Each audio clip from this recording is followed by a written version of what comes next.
ಪ್ರತಿಯೊಬ್ಬ ಶಾಸಕರಿಗೂ ತಮ್ಮದೇ ಆದ ಒಂದಷ್ಟು ಆದ್ಯತೆಗಳಿರುತ್ತೆ.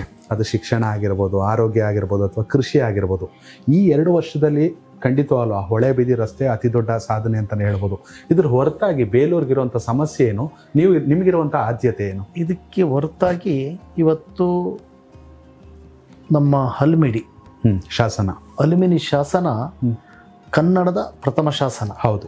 ಈ ಶಾಸನ ಅನೇಕ ಜನ ಟೂರಿಸಂ ಪ್ಲೇಸ್ ಇದು, ಇಲ್ಲಿಗೆ ಹೋಗ್ಬೇಕು ಅಂತಕ್ಕಂಥ ನಿರೀಕ್ಷೆ ಇತ್ತು. ಅಲ್ಲಿ ರಸ್ತೆ ವ್ಯವಸ್ಥೆ ಇರಲಿಲ್ಲ. ಅದಕ್ಕೂ ಸಹ ಒಂದು 8 ಕೋಟಿ ಅನುದಾನವನ್ನು ತಂದು ಆ ರಸ್ತೆಯನ್ನು ಇವತ್ತು ಕೇವಲ ನ್ಯಾಷನಲ್ ಹೈವೇಯಿಂದ 370 2 ರಿಂದ 3 ನಿಮಿಷದಲ್ಲಿ ಅಲ್ಲಿಗೆ ಸಂಪರ್ಕವನ್ನು ಮಾಡ್ಬೋದು. ಆ ಥರದ್ದನ್ನು ಸಹ ಮಾಡಿದ್ದೀವಿ. ಅಂದರೆ ಅಲ್ಮಿಡಿ ಶಾಸನ ಅಂತಕ್ಕಂಥದ್ದು ಪ್ರಥಮ ಶಿಲಾನ್ಯಾಸನ ಅಂತಕ್ಕಂಥದ್ದು ಇಡೀ ಜಗತ್ತಿಗೆ ಗೊತ್ತಿರೋ ವಿಚಾರ. ಅದು ಸಹ ಅಭಿವೃದ್ಧಿಯಾಗಿದೆ. ಇವತ್ತು ವಿಶ್ವವಿಖ್ಯಾತ ಆಗಿರ್ತಕ್ಕಂಥ ಚನ್ನಕೇಶವ ಮತ್ತೆ ಹೊಯ್ಸಳೇಶ್ವರ ಹಳೆಬೀಡು, ಚನ್ನಕೇಶವ ಬೇಲೂರು. ಬಹುಶಃ ನೀವೇನಾದ್ರೂ ಹಳೆಬೀಡಲ್ಲಿ ಪ್ರವಾಸ ಮಾಡಿದರೆ ನಿಮ್ಗೆ ಗೊತ್ತಾಗುತ್ತೆ. ಕೇವಲ 5 ಮೀಟರ್ ರಸ್ತೆ ಇದ್ದಂಥದ್ದನ್ನ ಇವತ್ತು 24 ಮೀಟರ್ ರಸ್ತೆ ಮಾಡುವುದರ ಮುಖಾಂತರ ಒಂದಿಷ್ಟು ಕುಂಠಿತ ಆಗಿದೆ ಕಾಮಗಾರಿ, ಗುತ್ತಿಗೆದಾರರಿಂದ ವೈಫಲ್ಯದಂತ ಕುಂಠಿಗೆ ಆಗಿದೆ. ಪರ್ಮನೆಂಟ್ ಆದಂತಹ ಅಂದ್ರೆ ರಸ್ತೆ ಇವತ್ತೇನು 908 ವರ್ಷ ಇದಿದೆ ಅಂದ್ರೆ ಆ ಗುಣಮಟ್ಟದ ರಸ್ತೆಯನ್ನ ಇವತ್ತು 900 ವರ್ಷ ಇತಿಹಾಸ ಇದೆ. ಹೌದು. ಹೊಯ್ಸಳೇಶ್ವರನ್ಗೆ ಎಷ್ಟಿದೆ, ಚನ್ನಕೇಶ್ವರನಿಗೂ ಅಷ್ಟೇ ಇದೆ. ಚನ್ನಕೇಶ್ವರ ಎಲ್ಲ ಅವಳಿ ನಗರ ಇದ್ದಂಗೆ. ಇದು ಇವತ್ತು ನನಗೆಲ್ಲ ಒಂದು ಕಡೆ ಇದಾಗ್ತಾ ಇದೆ. ಅದು ಒಂದು ಅಭಿವೃದ್ಧಿ ಕಾಣ್ತಾ ಇದೆ. ಇನ್ನು ಕೇವಲ 2-3 ತಿಂಗಳಲ್ಲಿ ಅದು ಕಂಪ್ಲೀಟ್ ಆದಾಗ ಗೊತ್ತಾಗುತ್ತೆ ಅದ್ರ ವೈವಿಧ್ಯತೆ ಏನು, ಇದು ಅವಶ್ಯಕತೆ ಇತ್ತ ಅಂತ. ಜನ ಇವತ್ತು ಒಂದಿಷ್ಟು ಅಡೆತಡೆ ಆಗ್ತಾ ಇದೆ ಸಾರ್ವಜನಿಕರಿಗೆ ಕಾಮಗಾರಿ ನಡೀತಾ ಇರೋದ್ರಿಂದ. ಆದರೆ ಬುದ್ಧಿವಂತರುಗಳು ಹೇಳ್ತಾರೆ ಇದು ಸಮರ್ಪಕವಾಗಿ 100 ವರ್ಷ ಬೆಳೆ ಬಾಳ್ತಕ್ಕಂತಹ ಒಂದು ರಸ್ತೆಯನ್ನು ಮಾಡ್ತಾ ಇದ್ದೀರಾ ಅಂತಕ್ಕಂಥದ್ದು ಬಂದಂಥ ಟೂರಿಸ್ಟ್ಗಳು ಸಹ ಅದರ ಬಗ್ಗೆ ಮಾತಾಡ್ತಾ ಇದ್ದಾರೆ. ಅದರಲ್ಲಿ ವಿಶೇಷವಾಗಿ ನಮ್ಮ ಹಳೆಬೀಡಿನ ಜನತೆ ಅದನ್ನು ತುಂಬ ವಾಲಂಟಿಯರ್ ಆಗಿ ಜಾಗವನ್ನು ಬಿಟ್ಕೊಡ್ತಾ ಇದ್ದಾರೆ. ಪ್ರಾರಂಭದಲ್ಲಿ ಯಾರದೋ ಮಾತನ್ನ ಕೇಳಿ ಕೋರ್ಟ್ಗೆ ಹೋಗಿದ್ರು.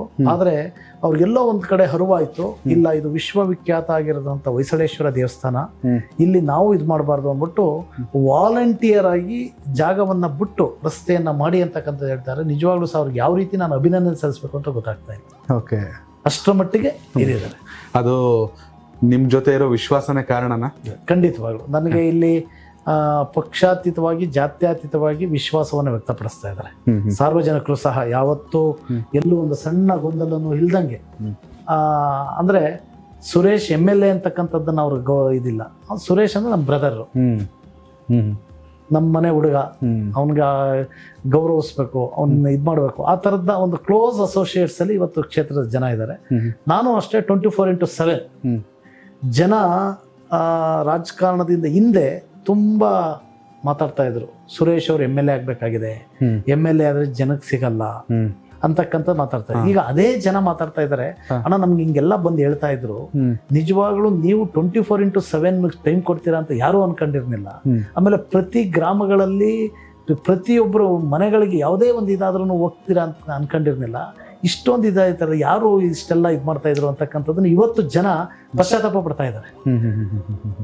ಏನೋ MLA ಆಗ್ಬೇಕಾಗಿತ್ತು, MLA ಆಗಕ್ಕೆ ಬಂದಿದ್ದಾರೆ, ಇದ್ರೆ ಕ್ಷೇತ್ರದಲ್ಲಿ ಇರಲ್ಲ ಅಂತಕ್ಕಂಥದ್ದನ್ನ ಇದು ಮಾಡ್ತಕ್ಕಂಥದ್ದು. ಆಮೇಲೆ MLA ಆದ್ಮೇಲೆ ಅವ್ರ ಕೈ ಸಿಗ್ತಾರೋ ಇರುವೋ ಅಂತಕ್ಕಂಥ ನಿರೀಕ್ಷೆ ಇತ್ತು.